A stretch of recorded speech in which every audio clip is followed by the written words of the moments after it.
Almighty Allah, who is most beneficent and merciful to us, through this kind of discourse and lecture, I am going to discuss very briefly excerpts of latest ordinance of 2020, which was enforced on 29th of April 2020 by Governor of Punjab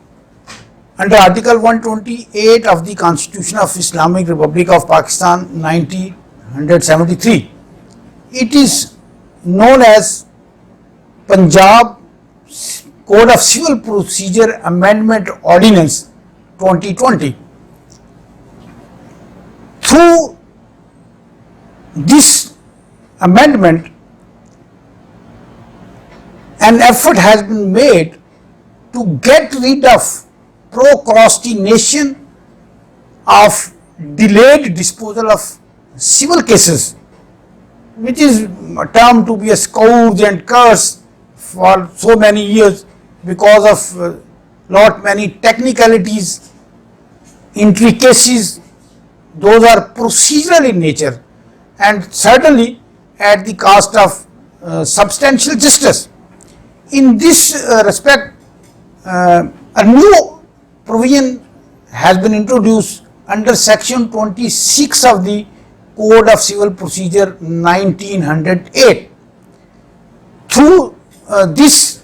section, it has been postulated that now to onward, whenever any plaintiff who has any cause of action would institute the civil suit in the court of plenary jurisdiction, mean court of original jurisdiction, that is said to be the of civil judge,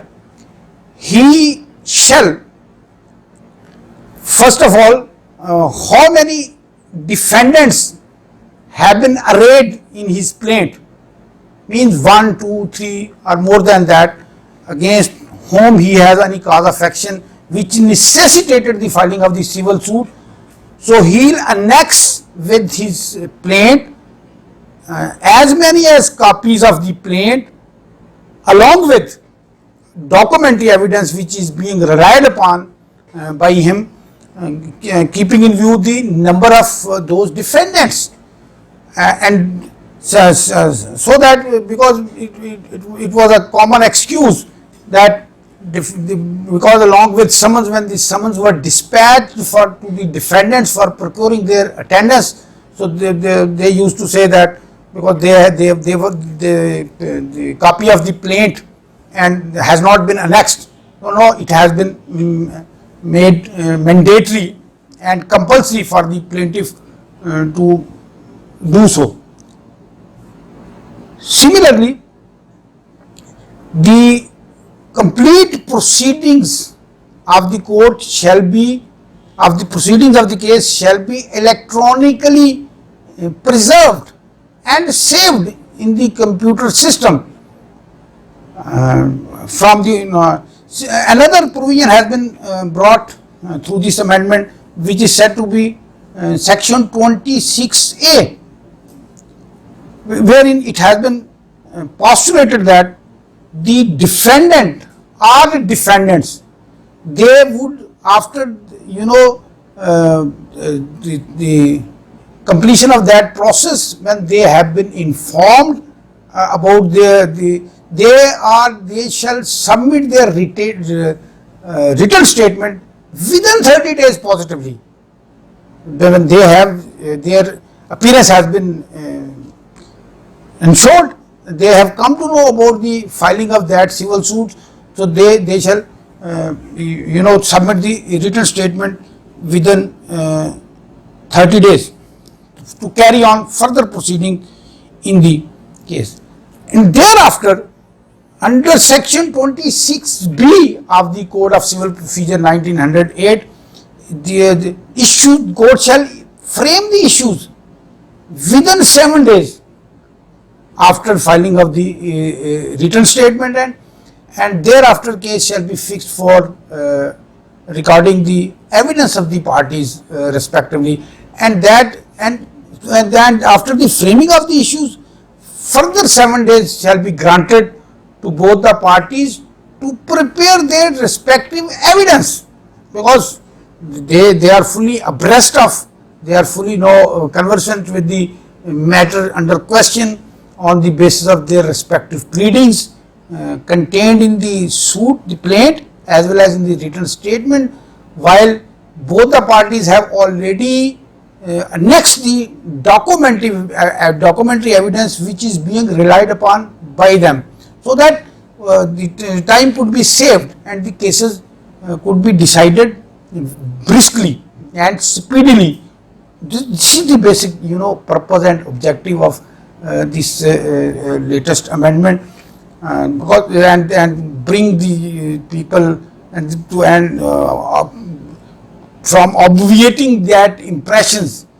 due to which they were raising very serious reservation and objection about the judicial system with respect to civil litigation. Similarly, and the certificate shall be issued with respect to the preparation of their evidence. Another provision has also been and then after recording of the evidence, within 90 days that process of recording of the evidence of both the parties shall be completed, and when it has been accomplished within that stipulated period of 90 days, the court, the judge is duty bound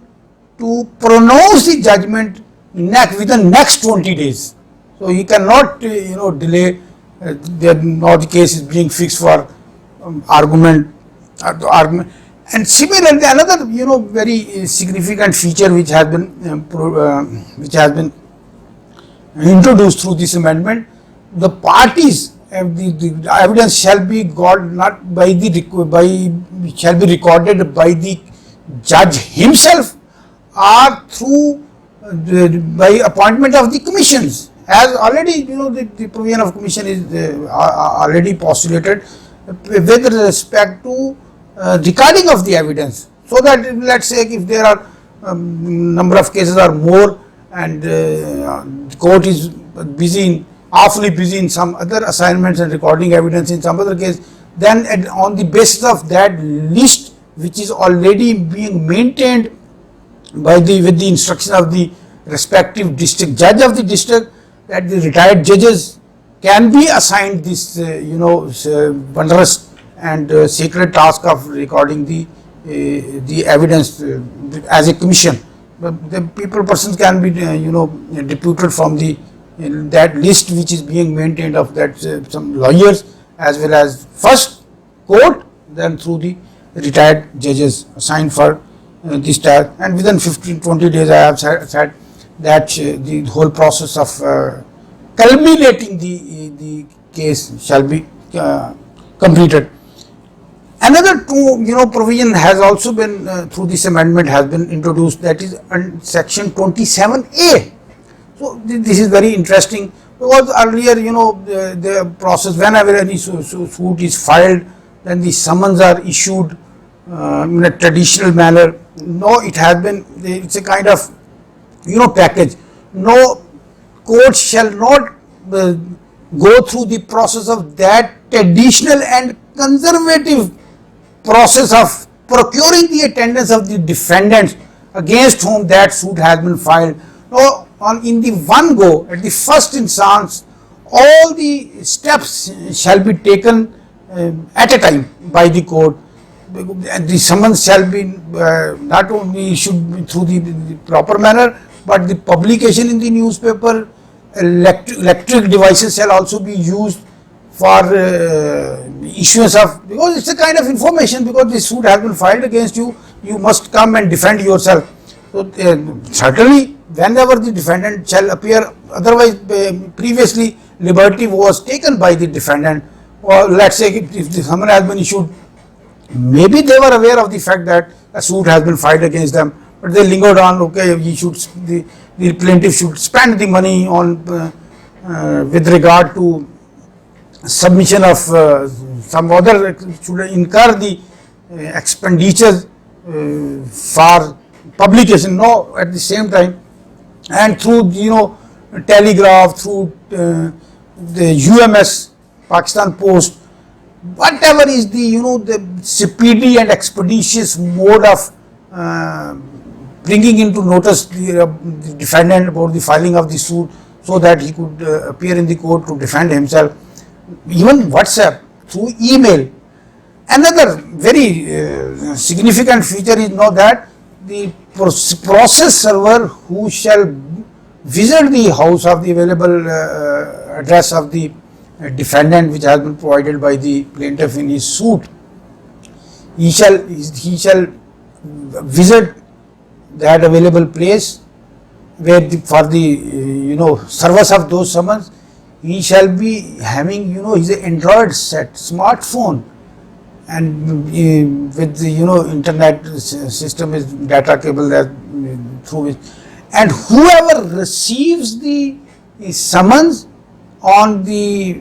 if even the defendant himself is not available, any of his relatives who was available at that address, he shall also make a snap, make a photograph. That photograph shall also be annexed with the file of the summons. Such and such person was available and he has been conveyed, and the copies have been handed over to him. As I have said, the plaint, the copy of the plaint and the other document annexed with the same, and so record shall be maintained accordingly. So, another benefit which is available to the court can monitor the location of the process server, because he has genuinely visited that place for service of the summons, or he has just as it was practiced previously, they used to prepare fake reports, or they visited that very place, and in this manner this process can be made more effective. Similar procedure has also been ensured, not only with respect to the proceeding of a civil suit proceeding have been initiated on the basis of filing of the civil suit, well, under section 96, which is of this Code of Civil Procedure 1908, wherein the appeal has been provided, the right of appeal, if a decision has been rendered by the civil court and then the appeal is filed by the aggrieved party against whom that case has been judgment has been rendered. So let's say if that is a court of district judge or additional district judge, he, after procuring the attendance in a same speedily manner as provided I have discussed regarding civil suit, the court shall decide the civil appeal within 60 days, shall decide the that appeal within 60 days. Similar period, and after that, under section 106, if any appeal, second appeal is necessitated before the Honorable High Court, the Honorable High Court shall also decide the appeal within 30 days after procuring the attendance of the respondent against whom that appeal has been filed. As far as the provision of revision under civil revision under section 115 of the Code of Civil Procedure, after accomplishment of this similar process of procuring the attendance of the respondent,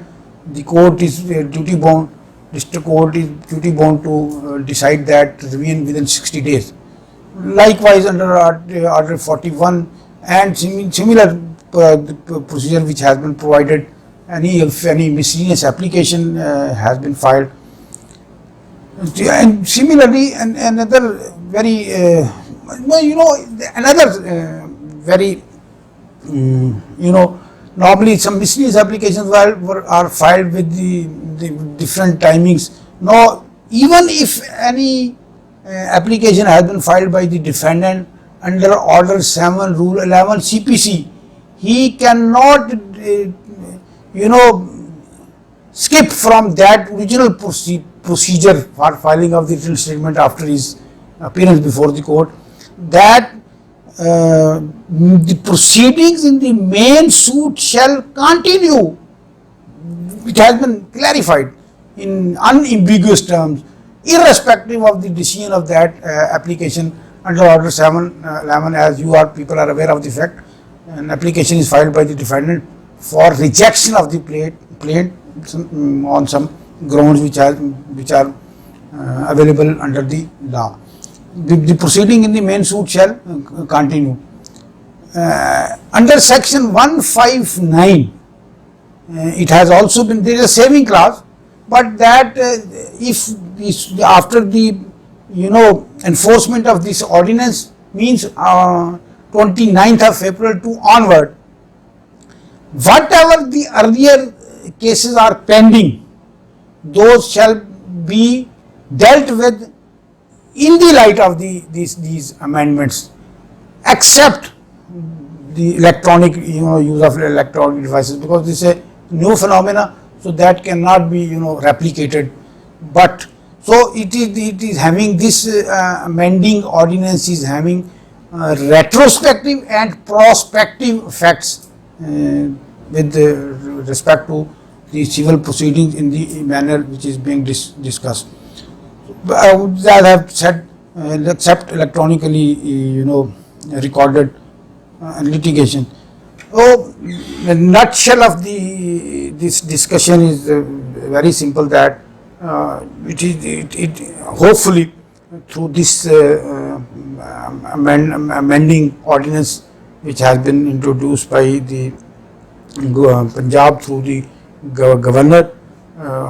inshallah ta'ala, by the grace of God, the normal criticism with regard to delayed and prolonged civil litigation shall be overcome in near future. Thank you very much.